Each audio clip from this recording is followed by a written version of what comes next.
Hi, today we are going to be looking at animals in urban environments, and I'm going to tell you about some research on how they affected by these environments.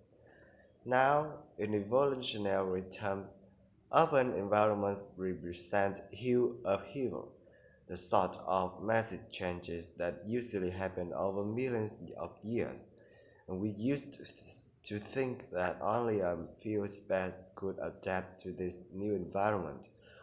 One species which is well known as being highly adaptable is the crow.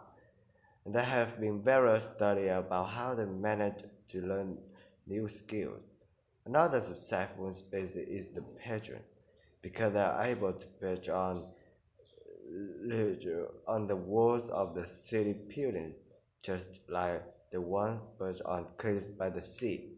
But in fact, we are now finding that these early immigrants were just the start of a more general movement of animals to cities, and of adaptation by these animals to city life. And one thing that researchers are finding especially interesting is the speed with which they are doing this. We are not talking about gradual evolution here. These animals are changing fast. Let me tell you about some of the studies that have been carried out in this area. So, in the University of Minnesota, the biologist called Emily Snell and her colleagues look at specimens of urban small mammals such as mice and gophers that have been collected in Minnesota and that are now kept in museums here.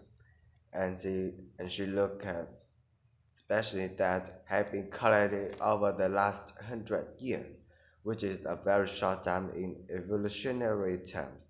And she found that during that time, these small mammals had experienced a jump in brain size when compared to rural mammals. Now, we can't be sure this means they're more intelligent, but since the size of other part of the body didn't change, it does suggest that something cognitive was going on. And Snell thinks that this change might reflect the cognitive demands of adjusting to city life, having a look in different places to find food, for example, and coping with a whole new set of dangers. Then other in Germany at the Max Planck Institute, there's another biologist called Katharina Marinda who's done some experiment with blackbird uh, mm, with, with blackbird uh, living in urban and rural area, and she's been looking not at their anatomy but at their behavior. So as you might expect, she's found that the urban blackbirds tend to be quite bold. They were prepared to face up a lot of threat that would frighten away the country counterpart. But there's one type of situation that does seem to frighten the urban blackbirds, and that's any new, any they haven't experienced before. And if you think about it, that's quite sensible for a bird living in the city. Jonathan Atwell in Indiana University is looking at how a range of animals respond to urban environment. He's found that when they are under stress, their endocrine system reach by reducing the amount of hormones such as cortisol into their blood. Is a sensible seeming adaptation. A rat that gets scared every time a subway train rolls be past won't be very successful. There's just one more study I'd like to mention, which is by Sarah Patton and her team.